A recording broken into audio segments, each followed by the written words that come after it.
بسم اللہ الرحمن الرحیم۔ مؤطا امام محمد۔ اگلا جو ہمارے پاس ٹاپک ہے وہ ہے آگ پر پکی ہوئی چیز کھانے کے بعد وضو کرنا، یعنی آگ پر اگر کوئی چیز بنی ہوئی ہے اور پہلے انسان کا وضو تھا اور پھر وہ کوئی ایسی چیز کھا لیتا ہے تو کیا اس کے لیے دوبارہ وضو کرنا ضروری ہے یا نہیں ہے؟ تو الوضوء وضو کرنا مما اس سے جو غیرتی پک گئی ہو النارو آگ پر۔ تو اس کے بارے میں دو طرح کے جو ہیں وہ یعنی پائے جاتے ہیں عقیدے۔ ایک یہ کہ اگر کسی شخص کا وضو تھا اور پھر وہ کوئی ایسی چیز کھا لیتا ہے جس کو آگ پر پکایا گیا تھا تو اس کے بعد جو ہے وہ اس کے لیے دوبارہ نماز پڑھنے سے پہلے وضو کرنا ضروری ہے۔ اور بعض حضرات یہ کہتے ہیں کہ نہیں، جب ایک دفعہ پہلے وضو کر لیا تو دوبارہ جو ہے وہ آگ پر پکی ہوئی چیز کو کھانے کے بعد اس کے بعد دوبارہ جو ہے وہ وضو کرنا ضروری نہیں ہے، یعنی وہ ویسے ہی نماز پڑھ سکتا ہے۔ تو اخبرنا ہمیں خبر ملی ہے مالک سے، حدثنا کہ ہمیں حدیث پہنچی ہے وہب بن کیسان سے، وہ بیان فرماتے ہیں کہ سمعت میں نے سنا جابر بن عبداللہ سے یقول، وہ بیان فرماتے ہیں کہ رأیت میں نے دیکھا ابا بکر الصدیق، ابو بکر صدیق کو اکل کے انہوں نے کھایا لحمن گوشت، ثم صلی اور پھر انہوں نے نماز پڑھی، ولم یتودع اور انہوں نے وضو نہیں کیا، یعنی ان کا پہلے وضو تھا پھر انہوں نے گوشت کھایا۔ اب ظاہر سی بات ہے گوشت جو ہے وہ آگ پر پکا ہوا ہوتا ہے، اور اس کے بعد انہوں نے نماز ادا کی، لیکن نماز ادا کرنے سے پہلے انہوں نے دوبارہ وضو یعنی گوشت کھانے کے بعد وضو نہیں کیا۔ تو آگ پر پکی ہوئی چیز کھا لینے سے کہتے ہیں وضو لازم ہو جاتا ہے یا نہیں ہوتا؟ تو حضرت ابو بکر صدیق، حضرت عمر، حضرت عثمان، حضرت علی، حضرت عبداللہ بن مسعود، حضرت عبداللہ بن عباس رضوان اللہ علیہم اجمعین اور تمام فقہا جو ہیں وہ اس بات پر متفق ہیں کہ آگ پر پکی ہوئی چیز کھا لینے کے بعد وضو کرنا ضروری نہیں ہے۔ صحابہ کرام رضوان اللہ علیہم اجمعین میں سے بعض حضرات جو وہ اس بات کے قائل ہیں کہ آگ پر پکی ہوئی چیز کھا لینے کے بعد وضو لازم ہو جاتا ہے۔ ان صحابہ میں حضرت عبداللہ بن عمر، حضرت ابو طلحہ انصاری، حضرت انس بن مالک، حضرت ابو موسیٰ اشعری، حضرت زید بن ثابت اور حضرت ابو ہریرہ رضی اللہ عنہ کے اسماء جو ہیں وہ قابل ذکر ہیں۔ اس موضوع پر گفتگو کرتے ہوئے امام ابو جعفر طحاوی رحمۃ اللہ علیہ نے پہلے وہ تمام روایات نقل کی ہیں جن سے یہ ثابت ہوتا ہے کہ آگ پر پکی ہوئی چیز کھا لینے کے بعد وضو لازم ہو جاتا ہے، اور اس کے بعد وہ روایات نقل کی ہیں جن سے یہ ثابت ہوتا ہے کہ نبی اکرم صلی اللہ علیہ وسلم نے آگ پر پکی ہوئی چیز کھانے کے بعد وضو نہیں کیا، اور پھر ایسی روایات نقل کی ہیں جن سے یہ بات ثابت ہوتی ہے کہ جن روایات میں نبی اکرم صلی اللہ علیہ وسلم کا آگ پر پکی ہوئی چیز کھانے کے بعد وضو نہ کرنے کا ذکر ہے وہ آپ صلی اللہ علیہ وسلم کا آخری عمل ہے۔ ملخص یعنی یہ خلاصہ کرنے والے نے یہ بات یہاں پر بیان کی ہے۔ اچھا، یہاں پر ایک چیز اور ذہن میں رکھیے گا کہ دیکھیں کچھ حضرات یہ کہتے ہیں کہ آگ پر پکی ہوئی چیز کھانے کے بعد جو ہے وضو کرنا لازم ہوتا ہے، تو وہاں پر ان کا جواب کیا دیا جاتا ہے کہ آگ پر پکی ہوئی چیز کھانے کے بعد جو ان کا وضو مراد ہے نا، تو اس وضو سے مراد جو ہے وہ لغوی وضو مراد ہے، شرعی وضو مراد نہیں ہے۔ شرعی وضو کیا ہوتا ہے؟ جس میں 4 فرائض ضروری ہوتے ہیں جس کا ذکر ہم پہلے پڑھ چکے ہیں۔ یہاں پر لغوی وضو مراد ہے۔ لغوی سے مراد یہ ہے کہ ہاتھ منہ کا دھونا، ٹھیک ہے؟ تو جیسے کہ آپ نے ابھی پچھلی عبارت میں بھی یہ پڑھا تھا کہ اگر کوئی شخص جو ہے وہ اپنے ایسے عضو کو ہاتھ لگا لیتا ہے جو اس کا عضو خاص ہے، تو وہاں پر جو ہے وضو کرنا مراد تھا، تو وہاں پر بھی وضو شرعی مراد نہیں تھا، وضو لغوی مراد تھا، یعنی اپنے ہاتھ وغیرہ کو، ہاتھ منہ کو دھو لینا۔ تو یہاں پر بھی اصل میں مراد یہی ہوگا کہ وہ کلی کر لے تاکہ اس کے دانتوں میں اگر کوئی جو ریشہ کھانے کا ذرہ کوئی اگر پھنسا رہ گیا تو وہ نکل جائے، ٹھیک ہے، ذرا کہ احتیاط کے طور پر۔ دوسری چیز یہ کہ یہاں پر اس سے مراد جو ہے وہ ہاتھ وغیرہ دھونا ہوگا کہ اس کے ہاتھوں پر یا منہ پر کوئی بھی ایسی گندگی یا کوئی نجاست جو ہے وہ لگی ہوئی نہ رہ جائے۔ اور اس کے علاوہ تیسری یہاں پر دلیل یہ پیش کی جاتی ہے کہ پہلے حضور پاک صلی اللہ علیہ وسلم ایسے کیا کرتے تھے، یعنی ابتدائی اسلام میں، تاکہ لوگوں کو اس چیز کی ترغیب ملے، لیکن جب اسلام لوگوں میں رائج ہو گیا اور انہوں نے سیکھ لیا تو آپ کا آخری عمل یہ تھا کہ آپ جو ہے وہ پھر ایک دفعہ جب وضو و کھانا کھا لیتے تھے تو اس کے بعد آپ دوبارہ وضو نہیں کرتے تھے اور ڈائریکٹ نماز پڑھ لیا کرتے تھے۔ تو اگر یہاں پر کہیں کسی بھی عبارت میں وضو کرنے کا ذکر آئے گا تو اس سے مراد جو وہ محض کلی کرنا یا منہ ہاتھ دھونا ہی مراد ہوگا، پورا کا پورا وضو کرنا مراد نہیں ہوگا۔ اخبرنا مالک، ہمیں مالک سے خبر پہنچی ہے، حدثنا کہ وہ ہمیں حدیث بیان کرتے ہیں زید بن اسلم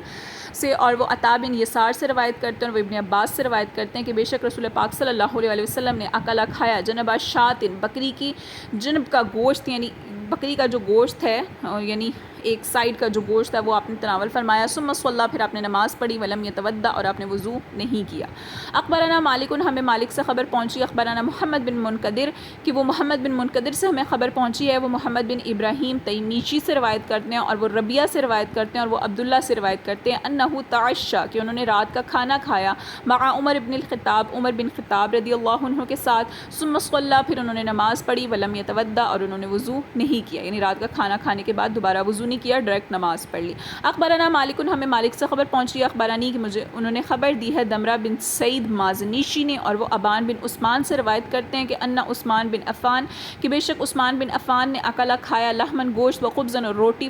فتمدمدا پس انہوں نے کلی کی، وغسل یدیہ اور اپنے دونوں ہاتھوں کو دھویا، ثم پھر مسحہما پھر ان دونوں کے ساتھ مسح کیا، یا ان دونوں کو چھوا، بوجہہ ساتھ اپنے چہرے کے، ثم صلی پھر انہوں نے نماز پڑھی، ولم یتودع اور انہوں نے وضو نہیں کیا، یعنی کلی کی، اپنے دونوں ہاتھوں کو دھویا، اور وہی جو دونوں ہاتھ دھوئے تھے نا وہی گیلے تھے تو وہ اپنے چہرے پر مل لیے اسی طرح۔ اخبرنا مالکن کہ ہمیں مالک سے خبر پہنچی ہے، اخبرنا کہ ہمیں خبر دی ہے یحییٰ بن سعید نے، وہ بیان فرماتے ہیں سألت عبداللہ بن عامر بن ربیعہ کہ میں نے عبداللہ بن عامر بن ربیعہ سے سوال کیا، ان الرجل ایسے شخص کے بارے میں یتودع کہ اس نے وضو کیا ہو، ثم یصیب الطعام پھر وہ کھانے کے لیے چلا گیا ہو، یعنی اس کو کھانا پہنچا، یعنی اس نے کچھ کھا لیا، قد مستہ النار یعنی اس کھانے کو نا آگ نے چھوا ہوا تھا،